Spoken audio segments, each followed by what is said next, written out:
Can I proceed to introduce? Sure. So I'll be introducing the first speaker. His name is Daniel Clarke.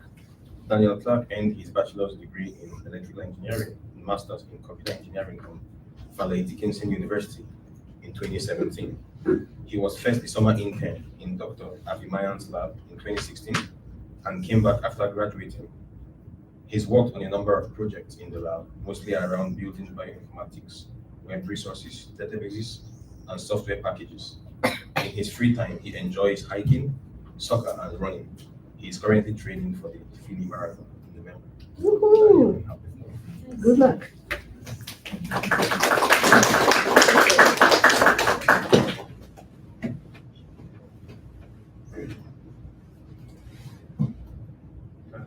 Went the wrong way.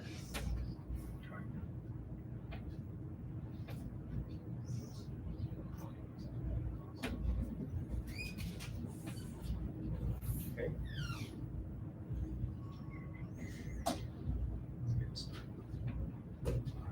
Okay, thank you for the introduction.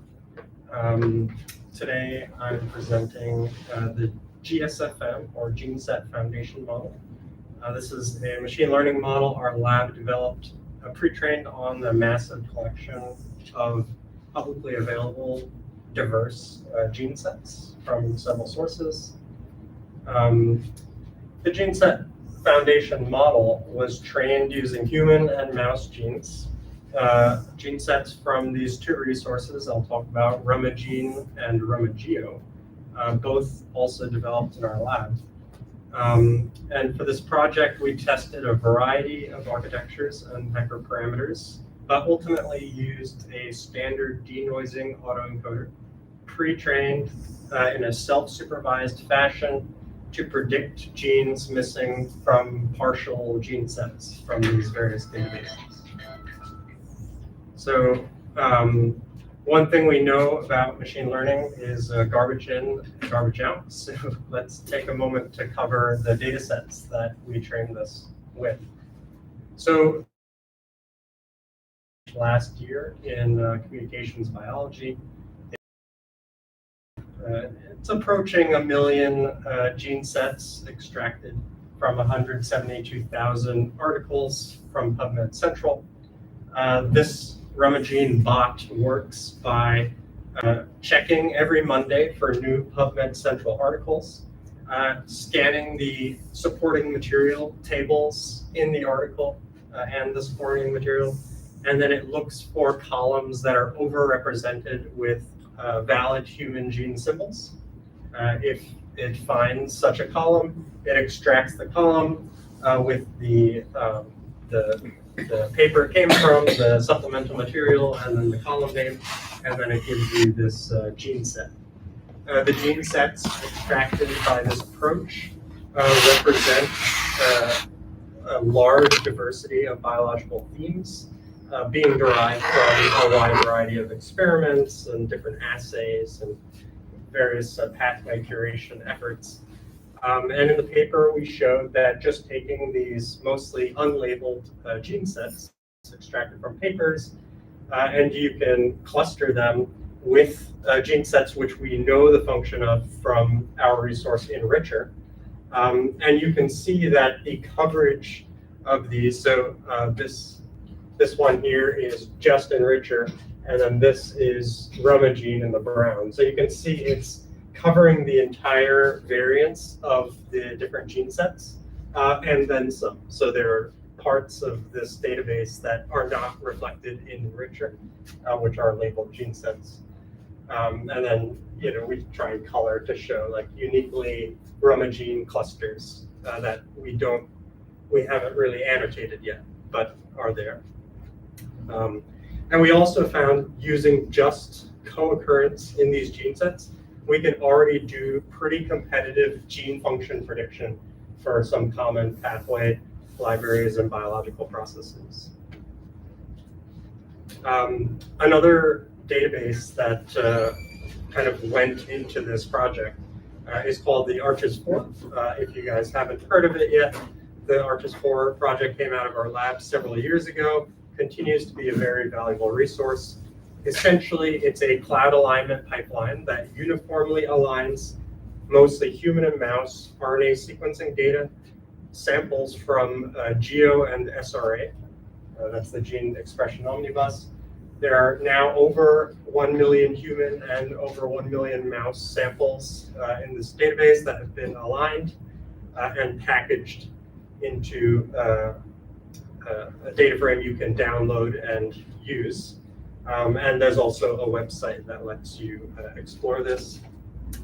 Using this resource, ArchES4, we developed in the lab the RomaGeo resource, which is somewhat of an analog to the RomaGene resource in that it's another large database of these gene sets being derived from various geo studies. They're all RNA sequencing, but they're being derived again from a very wide variety of different disease conditions through this. It is uniformly processed coming from ArchES4, but we find, again, that we have a lot of variants. We can do the same thing we did with RomaGene, where we cluster and see different tissues and different diseases are clustering in this gene space when we cluster by co-occurrence. And the speciation is largely isolated. And again, just like with RomaGene, we showed that using just the co-occurrence similarity, you can get some pretty good predictions for transcription factor bindings, and also in several other libraries, I think kinases as well. Upstream kinase prediction. So using these two resources, this is kind of what it looks like. This is how we trained this. You have RomaGene. These gene set libraries look like this, where you have some term describing what the gene set represents. So in this case, we have some differentially expressed autophagy-related genes coming from a column in this paper from PubMed Central. And these genes and several others were in that gene set. And then from RomaGeo, it's a similar type of thing, but the RomaGeo gene sets are actually differentially expressed genes from a condition.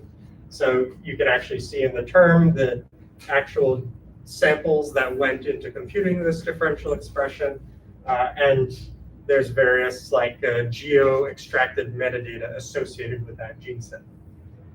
So far in this project, we've actually ignored these terms. We're just using the gene sets themselves from these databases. We hope to use the terms in a future project, but we've already shown in both of these projects, just using the co-occurrence, you can do very good predictions.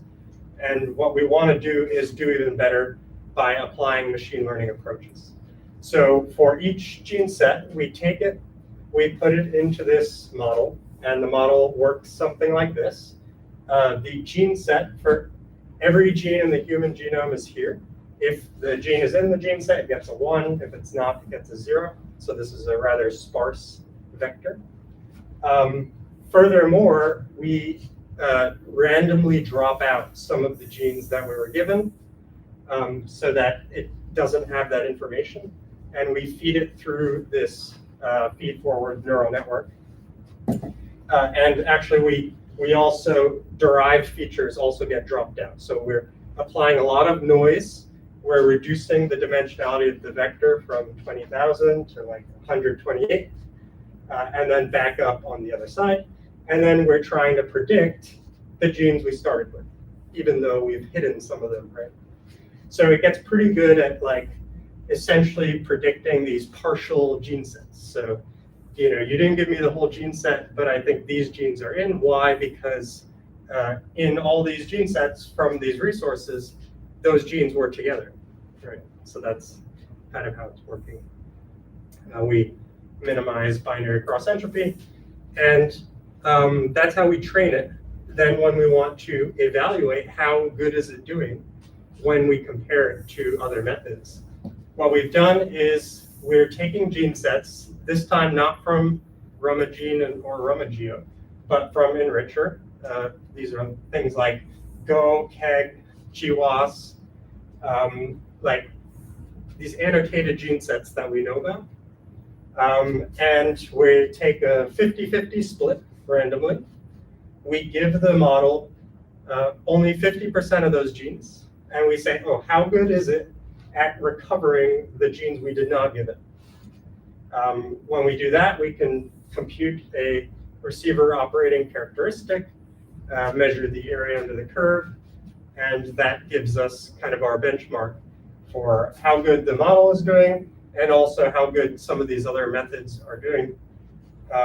Some state-of-the-art methods for gene function prediction were tested in comparison with this, and many like baseline similarity matrices as well.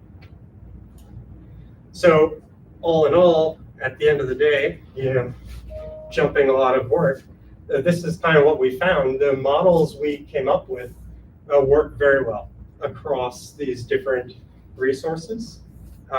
Some things I'll highlight are the Rumagene by itself is referring to this similarity matrix. It's kind of like a nearest neighbor approach, just using co-occurrence. That does pretty well already by itself, as we showed in the paper.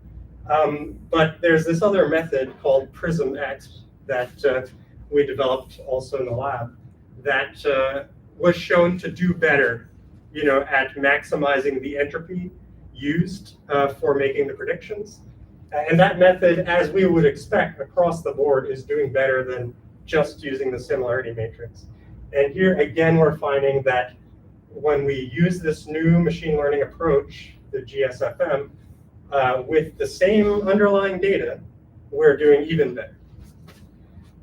So we're also kind of, this was a pretty good competitor. So there was a paper that said gene PT, hard to beat.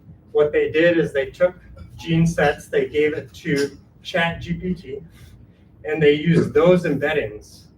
So ChatGPT has read like all of the internet, so it knows about Go, it knows about KEG, and it's pretty good at this task, presumably because it's cheating a little bit. It knows all of the Go and KEG terms already. But an interesting thing happens when you look at, these are these like literature curated libraries that everyone is using them, Go and KEG. But if you look at the data-driven libraries, which are being used less, are derived strictly from like actual data, this GWAS catalog and Chia, GenePT is suddenly not great, right? But GSFM Rumagene, even though it's also derived from essentially literature, it's not suffering the same like degradation in performance as GenePT. So we like the sign of that. We've also taken the model that we've trained and we've made predictions on a variety of other libraries, with all doing pretty well, like much better than random. And basically we take these predictions and we put them on a website that we created. So on the website, you can take a gene of interest and you can find predictions for that gene. So these essentially, through all these libraries, we've said, okay, what genes are missing from the base library for each term. And this will say, oh, these are the terms that the model had predicted your gene should be a part of. And it also has this other augment feature, which lets you evaluate the model yourself. So you can give an entire gene set and predict genes that the model believes are missing. So to demonstrate this approach, we came up with this case study. It involves a pathway diagram we found on this resource called Pathway Figure OCR. It reads the pathway diagrams and it extracts the gene names in the diagram and it gives you a set. So we took the set from this pathway diagram, dealing with autophagy in pancreatic cancer, we put the set into the gene set foundation model augment feature. And then when we submit it, we get this list of genes that the model is prioritizing as these should be in the set that you provided, but they're not in this case because we have a relatively small set. And you can see that, I mean, the predictions are very common, highly popular cancer genes. And it is kind of reasonable to assume they would be in the set, but it's not actually that helpful, let's say, because we already know these are implicated. So what we tried to do is to find kind of understudied candidates. To do this, we use this resource that we also developed called GeneShot, which finds gene mentions in publications. And the goal really is to find these genes that are not studied that often. The idea behind GeneShot is actually you can say, how is this gene studied in this particular additional context, like in autophagy, for instance. But in this case, the main thing we do is we just look for genes that are not that studied, like under 50 publications, and we just filter the list by that. So we have this new set here on the right, and we start looking at these candidates manually. So if you look at the first one, it's 124 in the list, but when we just look it up on PubMed, perhaps expectedly, it also is already implicated in autophagy and metastatic pancreatic cancer. So we move right along to the next one. INPP5K doesn't have as much literature about it, but it does already have some evidence in this Human Protein Atlas website of being involved, though it's kind of low cancer specificity. RPS12, on the other hand, doesn't really have much literature connection. So I use this as a case study to illustrate the other feature of the website. So when you put in a gene, you get the standard NCBI description as if you would plug this gene into NCBI. But then we have these other two tabs called AI Overview. And what this does is it takes the top 50 highly studied publications, or highly cited publications for that gene, like across everything, and then it tries to summarize those publications. And we believe this this little trick helps give better descriptions for genes that are understudied, don't really have good NCBI descriptions, or the descriptions are out of date. This is going to be providing up to date. This is what the literature is currently saying and what the consensus of the literature is currently saying about it. We can see just from these descriptions, I highlighted, maybe you can't see, but yes, it's involved in tumor genesis, of course, and a different cancer, breast cancer in this case. So could it be involved in pancreatic cancer and autophagy? Maybe.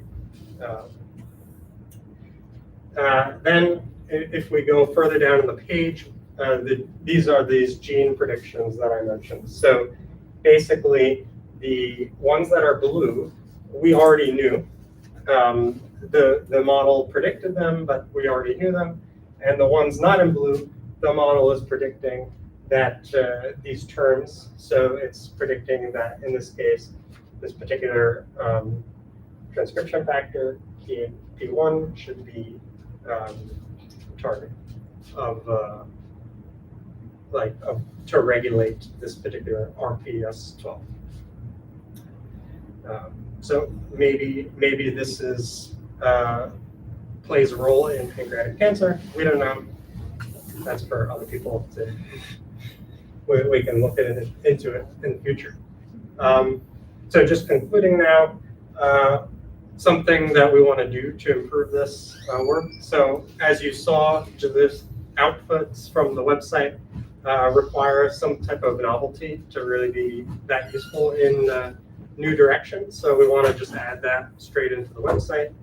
But we're also exploring other uses for the model, like PPI prediction, enrichment analysis, using the fact that the model has kind of a fuzzy sense of what the gene set is, and also applying large language models as well with the gene set embeddings.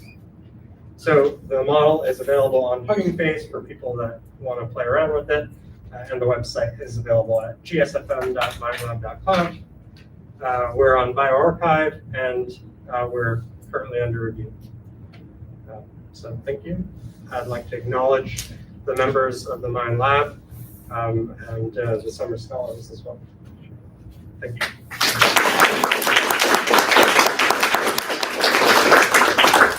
Not sure if I have time for questions, but.